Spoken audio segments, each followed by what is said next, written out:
Jacksonville, the child was born who couldn't sit still. 86 years later with no regret. You know that man can't sit still yet. The Great Depression couldn't get him down. He worked for his dad's store in town, collecting money in small amounts. Poor whites and blacks in their furniture accounts. Stetson Kennedy wants us all to be free. Stetson Kennedy wants us all to be free.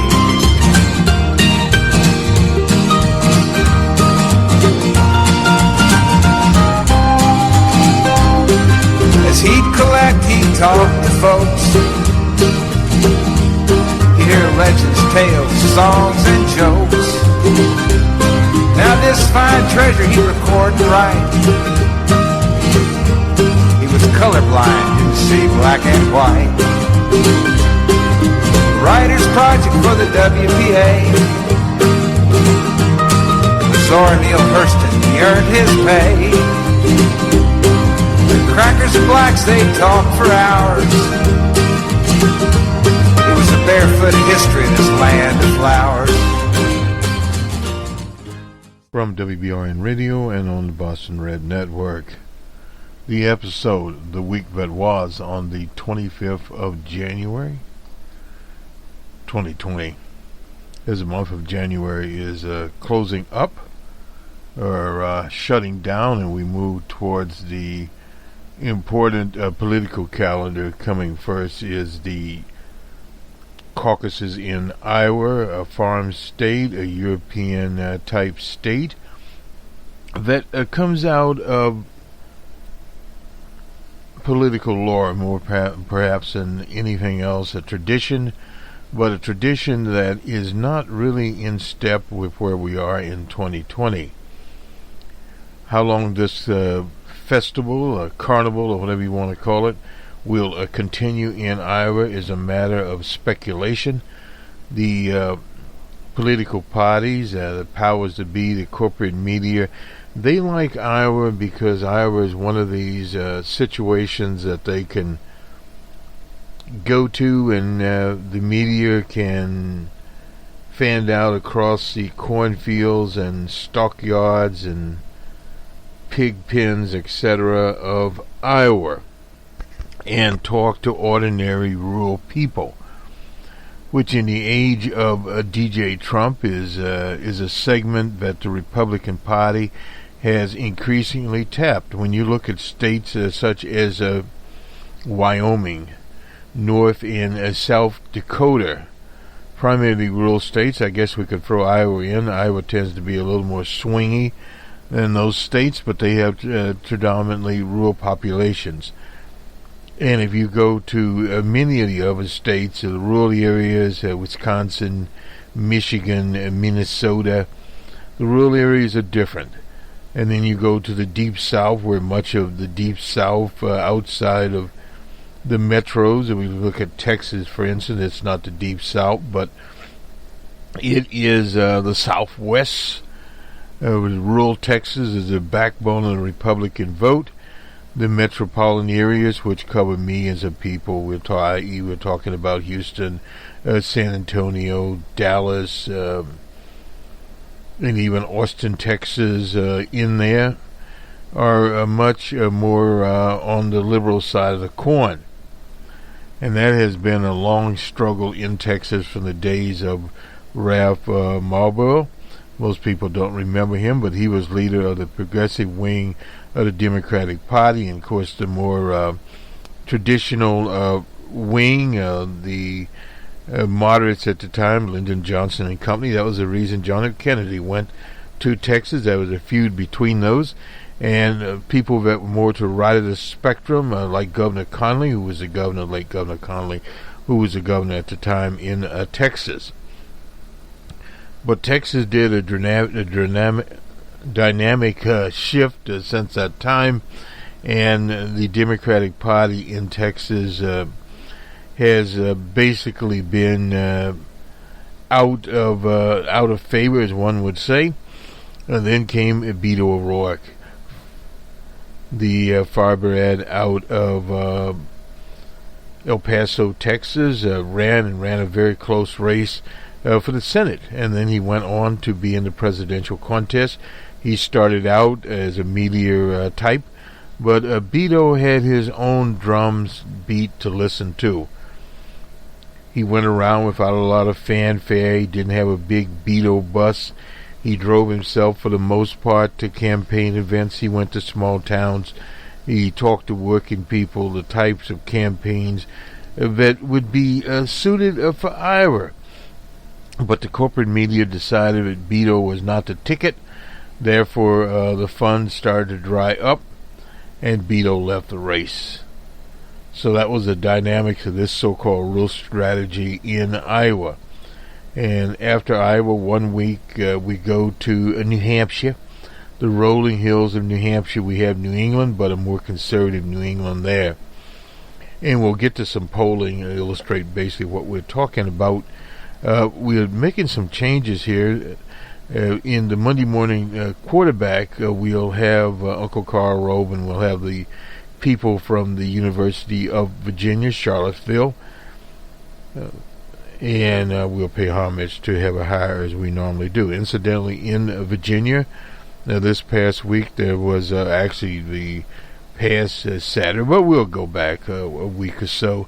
There was supposedly a mass so-called gun rights march where thousands of right-wingers came to Richmond. That was where Lee had his headquarters.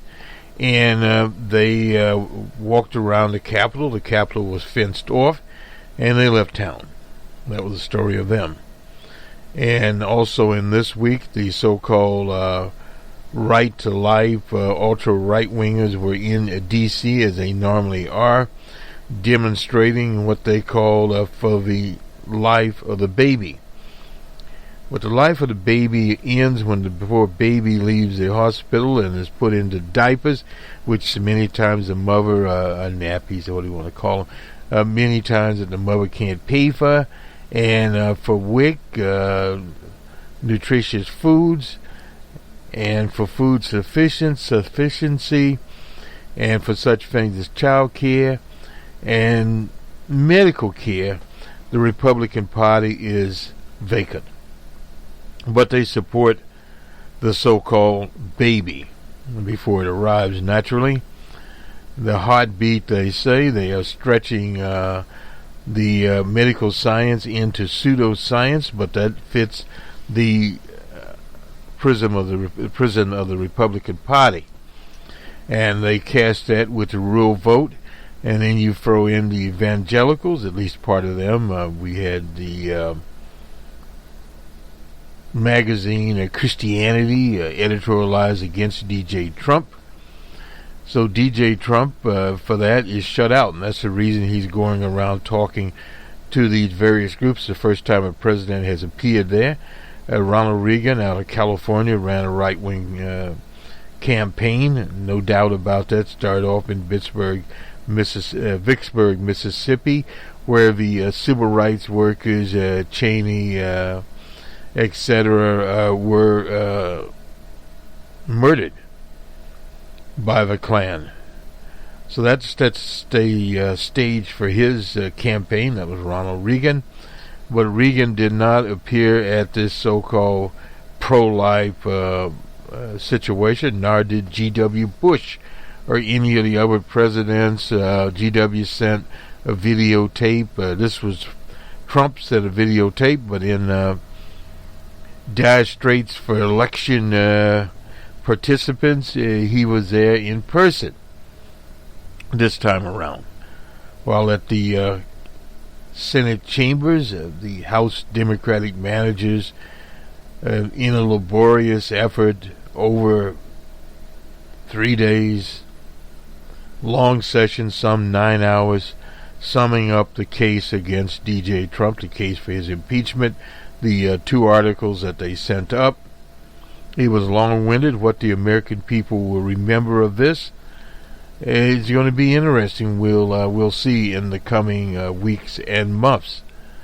Republicans started out on Saturday, a normal opening statement, opening salvo, whatever you want to call it, 2.5 hours, a decent time. But most of it was on the case of how this would be a nullification of the 2016 election and interfering in the 2020 election, because it's coming up here shortly in about 10 months. Therefore, there's no reason to boot DJ Trump out of the White House early. And it would rattle his supporters. Well, what happens? DJ's approval rating has ticked up a few ticks, which normally happens, but not at the type of uptick that happened with Wild Bill Clinton. Wild Bill Clinton actually, after his so-called impeachment and his acquittal, he was in the 60s.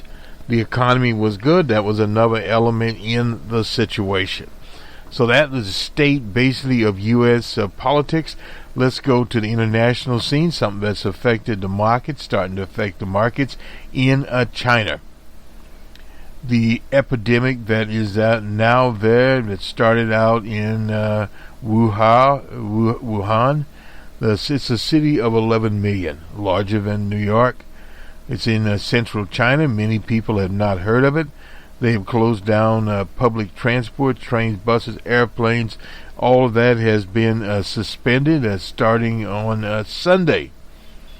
President Xi Jinping has issued a public warning of serious concern on the coronavirus outbreak there. Over 1,000 people so far have been affected. Now I think there's 3 or 4, the latest count, in the U.S. and various other countries where people have traveled there, and the death toll is over 50, and it will no doubt go up, because this is one of the viruses when a person becomes infected. By the time I should say become infected, the virus can be passed on. And even private motor cars are banned in downtown Wuhan. And surrounding cities were also placed on a lockdown. This is from the Los Angeles Times. And the death toll goes up. It's at 56, but it will go up by the time you download this report. It will go up much more. The National Health Committee reported, now this is confirmed cases, my number was down a bit there, 1,975, and it will go over that, so it will literally over 2,000 there. And this is a very important holiday, as millions of people in China, and of course in the area of Asia there, are also celebrating it. They normally travel to their ancestral homes to visit with family, sort of like people do in North America, particularly in the U.S., for Thanksgiving. So cases have been confirmed all over the place. In Korea, the Democratic Republic of Korea closed its borders. In the Republic of the South, they're there. In Japan, in Australia, and Malaysia reported their cases, so they are all around. These are usually people traveling from that region of China, and those cases will go up. And I'm just looking at some here confirmed. This is from the LA Times. 56 deaths, almost 2,000, we'll call it 2,000, and confirmed cases, 40 of other regions there. Nepal, in France, Nepal, Singapore, Malaysia, Australia, Japan, Taiwan, Hong Kong, Macau, and Vietnam. I'm not sure what's in Vietnam. In Hong Kong, old Carrie Lam finally got a little bit of press here, a high degree of emergency, shutting primary and secondary schools. 5 cases of illness reported in Hong Kong alone. A marathon was expected to draw 70,000 people. That's on the 9th of February. Was canceled, according to the China Morning Post. And let's see, we have 1 case out in Washington State. We reported on it. 1 case in Chicago, a woman in her 60s who had recently returned from Wuhan.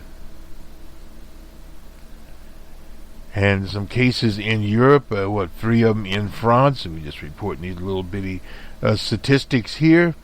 Leading infectious disease specialists, 2 of the patients said the illness appears less serious than previous outbreaks such as SARS, for those that remember it, and more than 800 people were killed. Now, this is not with the Ebola virus where you have thousands of people killed, not there, but it is something that they are taking precautions there, include a fever, coughing, shortness of breath, with severe cases progressing to pneumonia. Now, what this basically means is that all cases are not necessarily progressing to pneumonia. Pneumonia is usually secondary anyway, but something has been broken down. Life is of paramount importance, and when an epidemic breaks out, a command is issued. Our responsibility to prevent and control it. That's what President Xi said, and describing it there.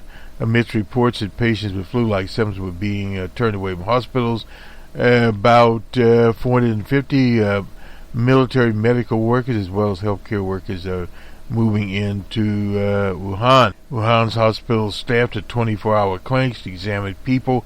They're even building secondary hospitals. 2 million protective masks have been distributed, sent to Wuhan. That is from the Ministry of Commerce. Also ordered eggs, fish, poultry, pork, and other staples to be released into Wuhan from the food reserve centers.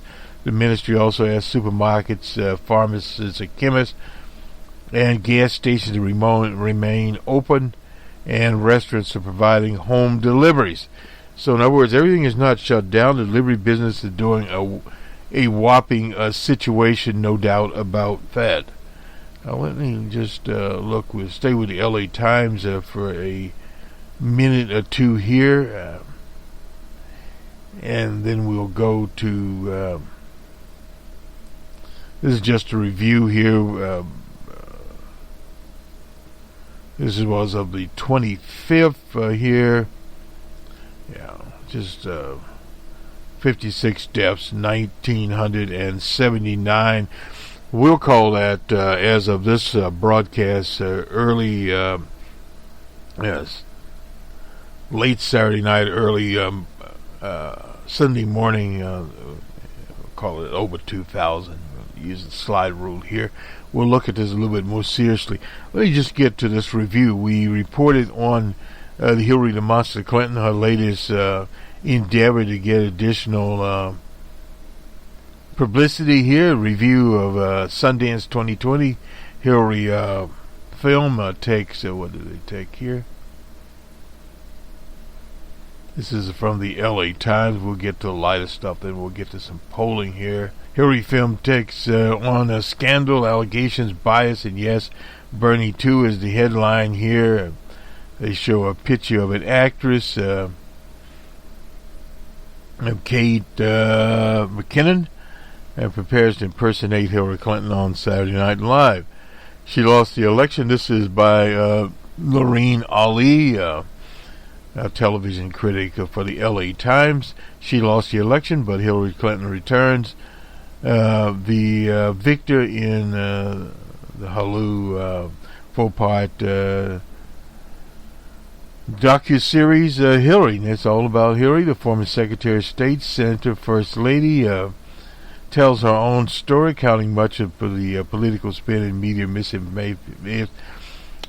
Misinformation that defines her public persona in a set-down interview that serves as a central narrative of Hillary.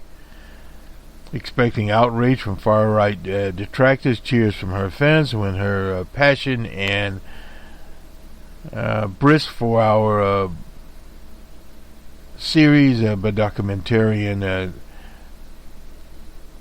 Nanette Bernstein. The Kids Stay Home in the Picture debuts this weekend at the Sundance Festival.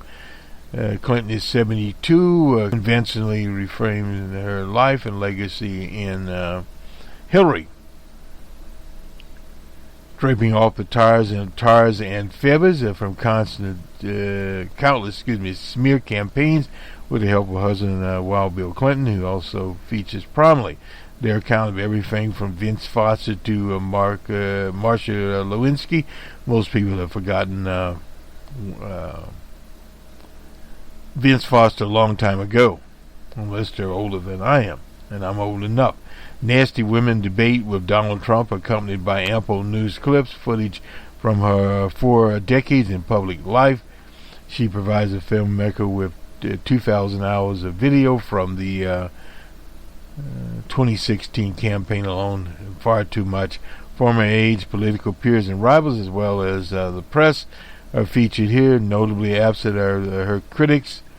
Bernstein, who says that she has complete creative control, reportedly asked Newt Gingrich if he would participate, to which he fully replied, "I'd rather stick needles in his eyes than do the interview."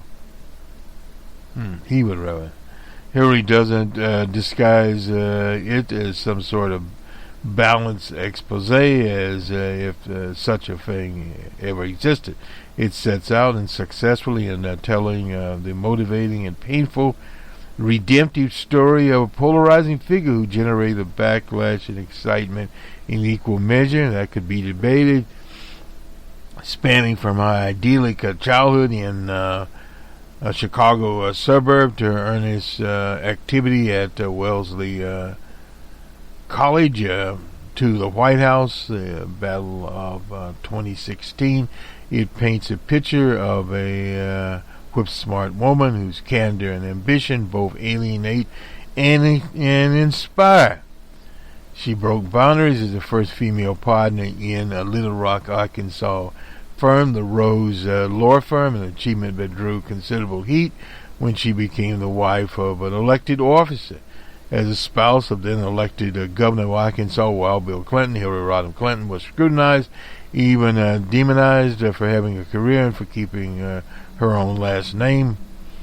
She was too cold, too hard, and too serious. She needed to smile more and talk less about policy. She should wear more makeup and soften the hairdo and be more likable, etc. Well, she had to be Hillary. It was the beginning of a lifetime of unfair scrutiny, and much of it unfair and rooted in systematic gender bias. There was on NPR a very interesting story about Ruth Bader Ginsburg. She was in charge of the women's section, more or less, of the ACLU. I had forgotten that fact, and that was before she arrived at the Supreme Court. And she talked about a famous case out of Oklahoma, the story from NPR did, about beer, of all things, 3-2 beer. At the time, women, this would be from convenience stores and what have you, could buy 3-2 beer at 18 and men could not. There was a lawsuit about that, and the attorney that presented before the court was obviously out of his league. But nonetheless, Ruth Bader Ginsburg, known as notorious BIG, was able to schedule another case the same day, and the late Justice Stevens asked about the case, the Borum case, and Borum was the governor at the time, and before he went on to be, as our late associate MP Wright would say, the president of the University of Minnesota. He's now retired. Anyway, the case actually was won there. What it basically said, gender equality was necessary for both men and women. That was in the 70s. I couldn't figure it out. What is it they wanted from me? Clinton said, whose frank admissions and biting humor throughout the series sheds light on the frustration and absurd situation that she faced as the first woman to run for office in a presidential election. She wasn't the first woman. The first woman was Shirley Chisholm. I hate to tell that. Jennifer Palmieri, the former director of communications for the campaign. She didn't do a very good job of communicating. Recalls random folks telling Clinton what she should wear to be more likable, what her voice should sound like, how she should stand at the podium. I'd say if you can tell her, a woman on the world stage, who does it perfectly, then she could emulate that person. But no one ever had an answer for who that woman is. Well, a lot of them out there. But out of a lopsided playing field, Clinton emerged as a feminist model, celebrated by a pantsuit nation of women who were fed up by discrimination and bias as usual. The series makes the point that her loss at the polls would help trigger a new feminist wave from the Women's March to a record-breaking number of women elected in the midterm. That was 2018. But what makes the news so far is this forthcoming documentary, Conflict and Controversy. Critics' comments she made about Bernie Sanders, which is unfortunate, and the first thing the public has been treated to regarding Hillary. Hillary's full of moments dedicated to deconstructing far-right mania that Clinton is a font of corruption one by one. She debunks the scandals and investigations that have long obsessed the media, and so the Republican caused the death of Vince Foster, the missing emails, Benghazi. People have forgotten about Benghazi. I'm the most investigated innocent person in America, she joked.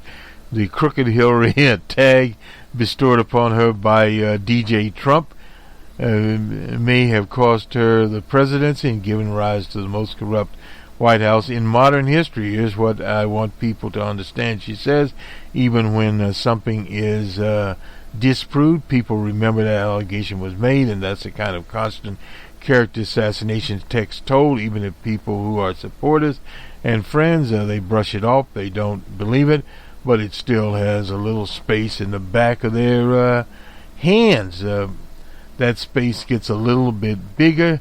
But guess what? She persists. At the end of the day, I'm loved, been loved, and all the rest is background music. I have no regrets. She possibly does have no regrets. I can recall on national TV, who was it there?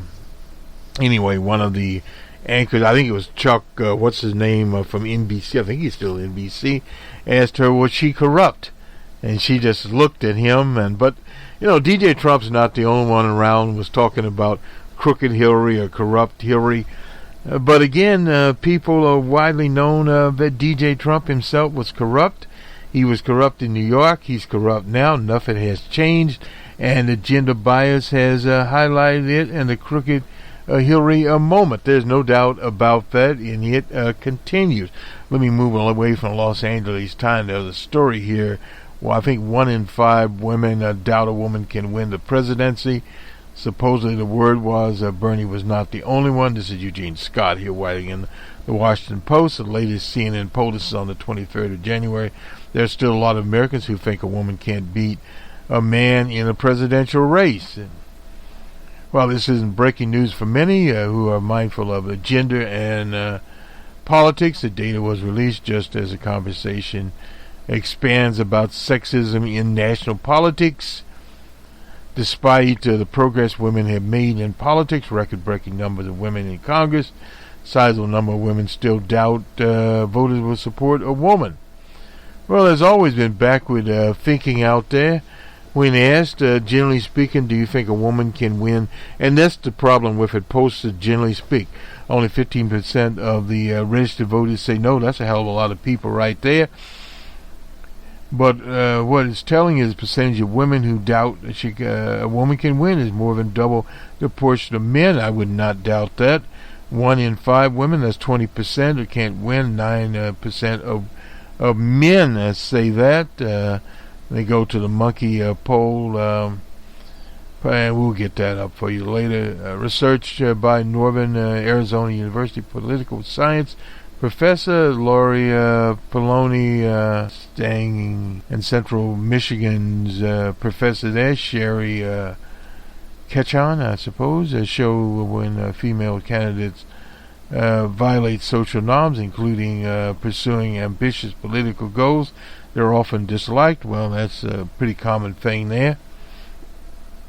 Their book is, and we'll have to get this book, Why Don't Women Rule the World? Understanding Women, Civil and Political Choices. Wrote this week, Politics, so long dominated by men, has a masculine epoch, and women and men alike perceive political success as being linked to masculine traits such as self-promoting and fighting for the people around potential women candidates, from parents to party chairs, often do not think to encourage them to run for office. Women themselves often do not envision pursuing such male-coded professions,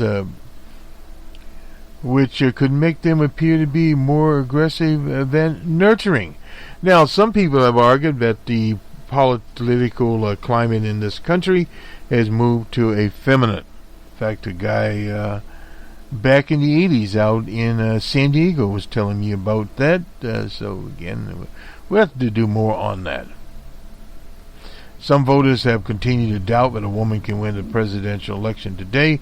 Political climate in 2018, months ahead of the midterm, only 19% of women said a woman could definitely be elected president. And now a lot of this is how the questions are done. Clinton critics often argue it was the former Secretary of State's high disapproval ratings that caused her to lose. Most registered voters had a strong unfavorable opinion of her. There was no doubt about that. But they had a strong of DJ Trump.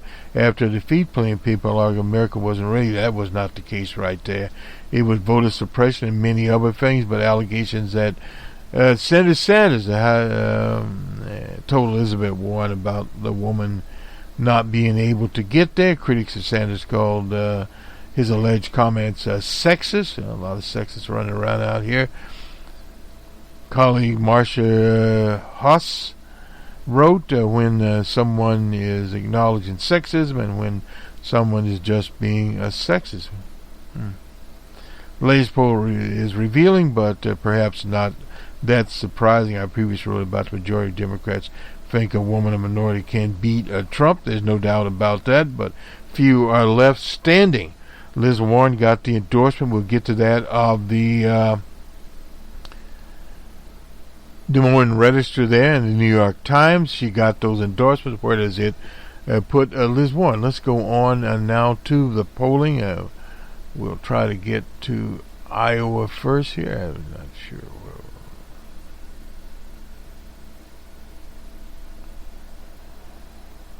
A bunch of these polls. This is from the New York Times. Their interpretation: Des Moines Register endorsed Senator Elizabeth Warren of the Commonwealth for the nomination on Saturday night, calling her the best leader for these times. The paper is the largest and most influential in Iowa. Gave a boost over the weekend and before the Iowa caucuses.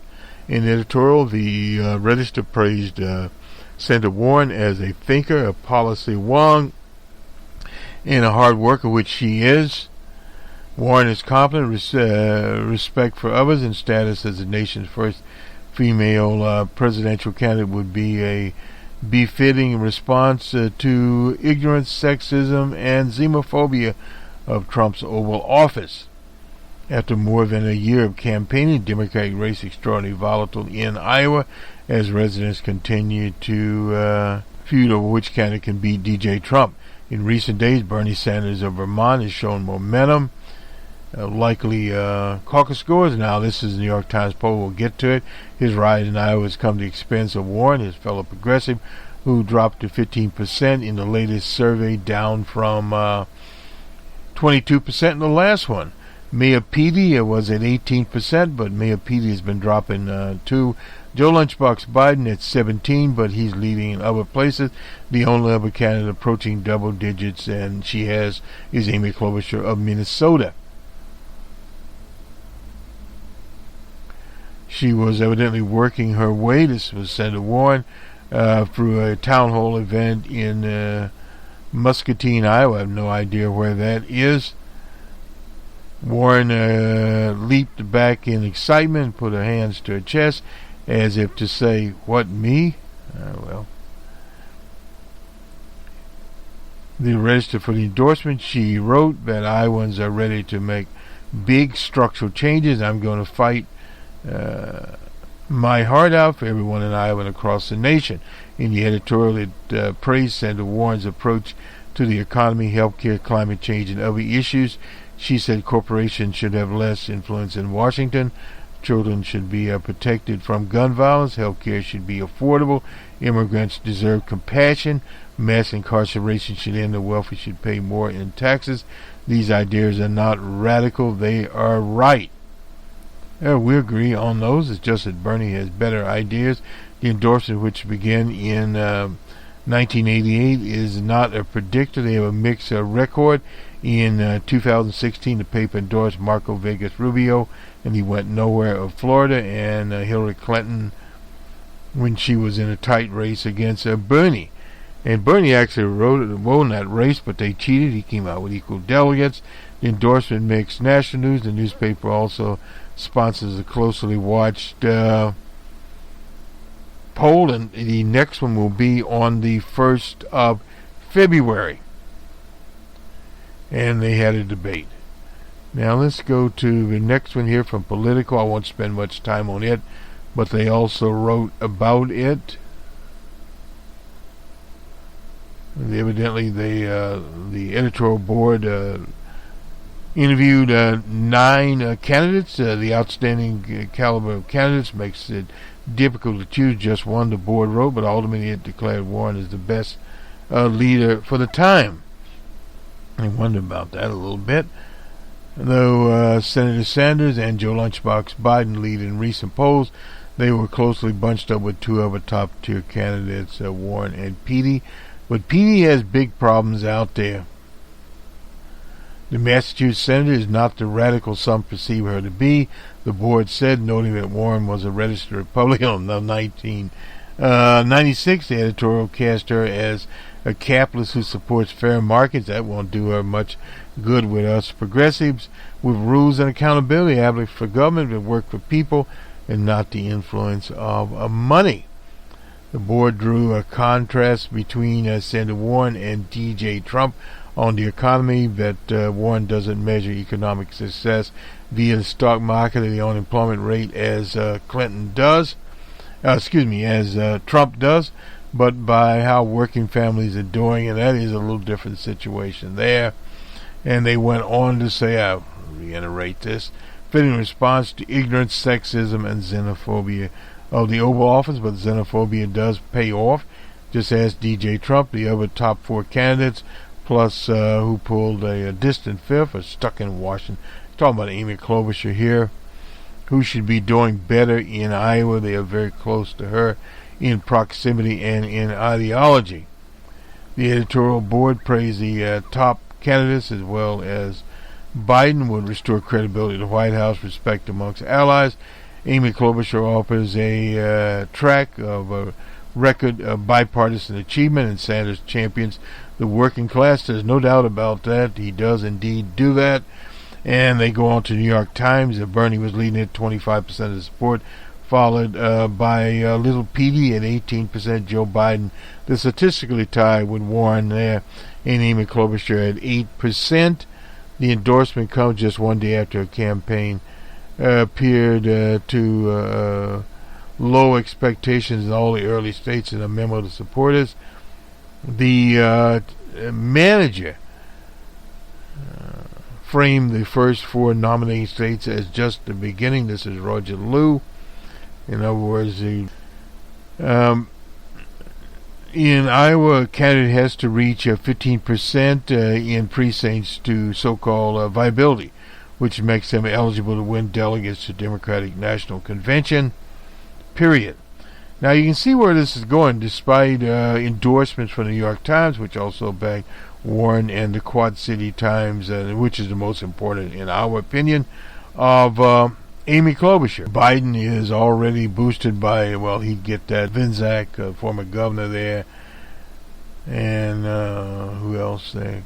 I'm not sure who the hell she is. Abby Finkel, who, didn't know that. And the third, Rep. Loebsack, Cindy, Annie. These are all new people, so that does show that in Iowa, new people can appear on the scene. So now let's go over here. Sanders, Joe Lunchbox Biden are breaking away from the pack of candidates. That is the Washington Post ABC poll. This is on the 26th. Actually a newer poll here. Anyway, get a little bit ahead of ourselves.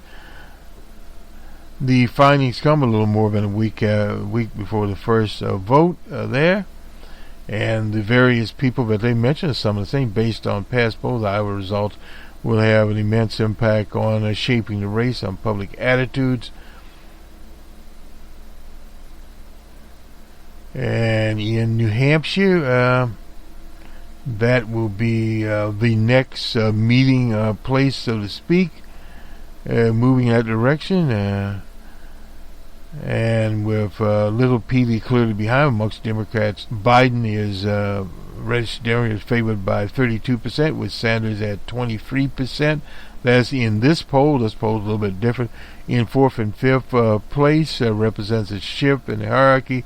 Bloomberg, who is not a candidate there, stuck in there, and Andrew Yang, who's drove favorable reviews, is next with 7%. This poll is a little bit different. Buttigieg, who rose in Iowa and New Hampshire earlier this year, caught others in the field by surprise, is at 5% there. Amy Klobuchar is at 3%. Forget about Michael Bennett. Polls show that Democrats are clearly motivated in this election. 73% say they are certain to vote in the state's primary or caucus. That's still not a lot. 9 in 10 Democrats who named a candidate, when asked, said they are enthusiastic about that candidate. 53% said they will consider another candidate. Biden's candidacy has been bolstered by a perception that he is a candidate who can lead the party back to the White House. 38% of Democratic leaners named Biden as having the best chance to beat Trump. That's been argued, and I no doubt Trump thinks the same thing at times. The base Biden is at 32, while Sanders is at 21. Asked who can attract independent and moderate voters, 29% say Biden and 17% say Bernie Sanders. This is a little bit editorial here, and of course finds Sanders scores slightly better than Biden amongst voters under 50, and that's one of the big problems there with in July. He also favored Democrats who identify themselves as liberal and show signs of support amongst non so-called European voters. Sanders has supported 15% of non-European Democratic leaners, a figure that has risen to 23%. Bernie is on the rise. Some others have some problems here. I think we'll do Pompeo. Well, we'll do this one while we're here, calling the NPR reporter a liar.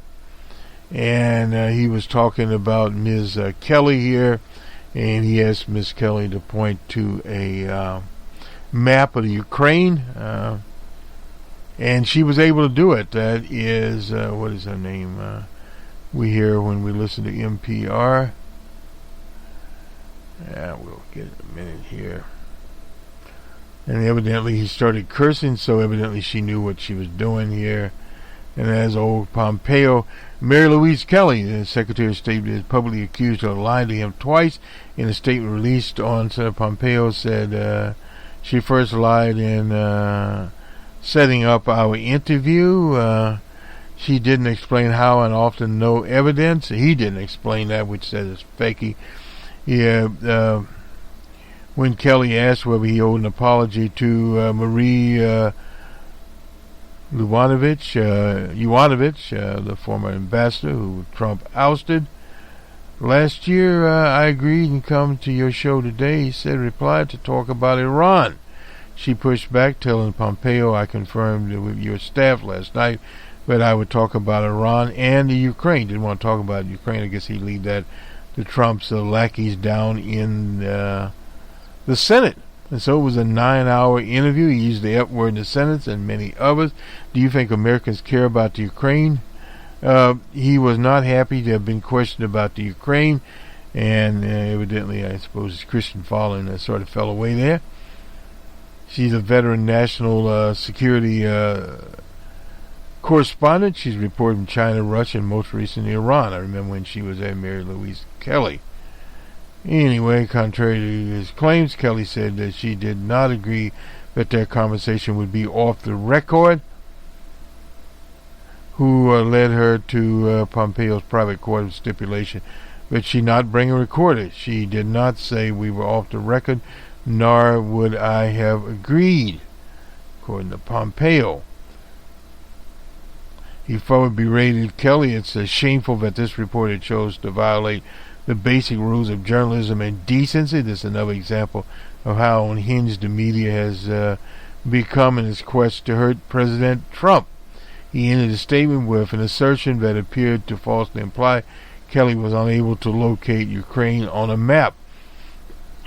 Now, remember when I was doing meteorology classes, one of the things we would do is use a map without the name. So I suppose he wanted to bring her back there.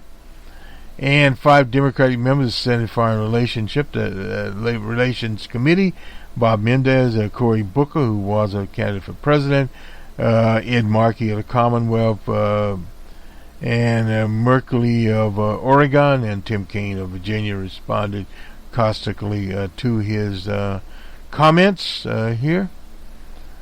So, and from NPR, Mary Louise Kelly has always conducted herself with the utmost integrity. That's according to Barnes there. An interview with All Things Considered, the president and CEO Jim Lansing also came to the defense of Mary Louise Kelly. So Mary Louise Kelly won out in that particular round. Let me get to this poll very quickly here as we need to conclude our little activities here.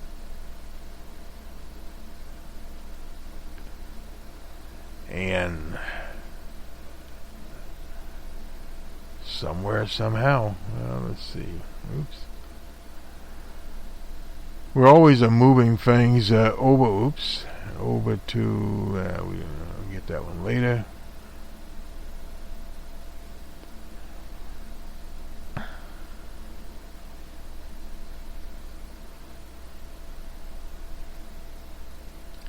And we'll run down some of these polls here. This is at Real Clear Politics. And we'll do on the Monday morning quarterback, we'll finish up here. We have a number of polls here to run down. Some you will be familiar, some perhaps not as familiar, but we'll do the best we can. The ABC Washington Post poll, we talked about that. Joe Lunchbox Biden. Now, this is a national poll by 12, 34 to 22 for Bernie Sanders. And the others are bunched together. Liz Warren comes in at 14. Bloomberg at 7, Mayor Petey at 4, Mr. Yang at 6, Amy Klobuchar at 4. Anyway, let's get to...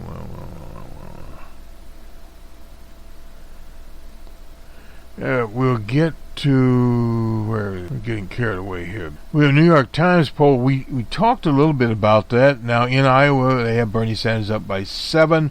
That's the one where they are bunched together, 18-15 there between Buttigieg and Biden.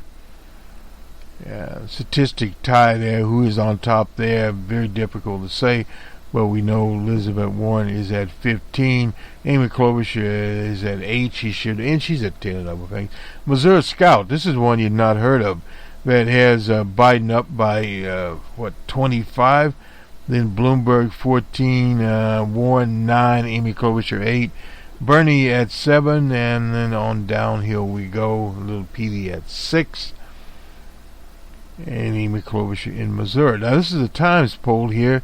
This is between DJ Trump and various other people. They have DJ up by 2 over Joe Lunchbox Biden, up by 6 over Bernie Sanders. This is in Iowa. And up by 5 over Elizabeth Warren and Buttigieg by 1. And up by 8 over Mr. Bloomberg. That was on a Saturday. And on Friday we have Emerson poll. Emerson across the street from the Common has Joe Lunchbox Biden. This is the national poll now at 30, and Bernie on his tail at on his heel, or what do you want to call it, at 27. And then we go downhill.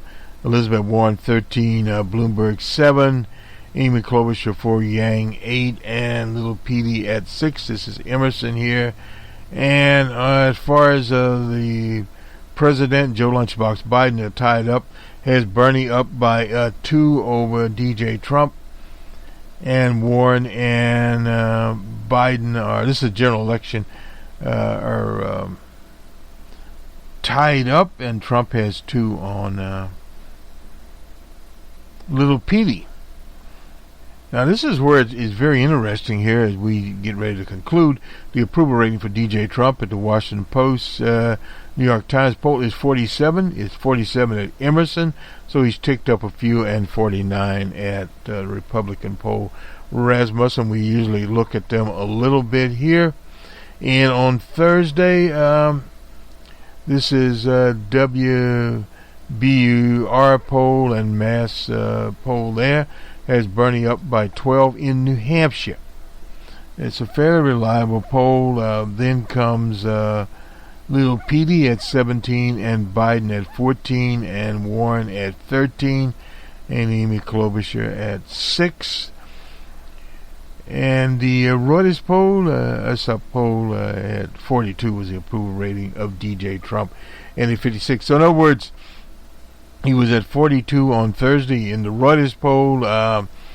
If you go to the Emerson poll, he's up by 5 points, ticking up, and because both of those had 47 disapproval at 48 in Emerson, and at 50 in the Washington Post. So disapproved by 3, disapproved by 1, and Rasmussen, it's tied up there. It's 2 points up. So we'll be watching DJ Trump's where he is. We'll continue to look at it. Reserve Scout, I've seen it before, but not in a very long period of time. So it is here. We have the crosstabs. We'll save that for the Monday morning quarterback here. This is the one with 39 for Biden, 14 for Bloomberg, 6 for there. Amy Klobuchar is ahead. Bernie Sanders has 7, and Liz Warren, she actually gets a 9 in this one. Anyway, that is going to do it for us at WBRN Radio. This is Boston Red in the Jerry Pippin broadcast booth. Our episode, the week that was, on the 25th of January, 2020. Have a good weekend, everyone. We'll talk to you on the Monday morning quarterback. We do have a Numbers Man program coming up this weekend, and we'll do probably Davos. There it has ended. And we'll also have an open source report we've been working on for a long time. We'll talk about a library. That's a new open source alternative to YouTube. Good day.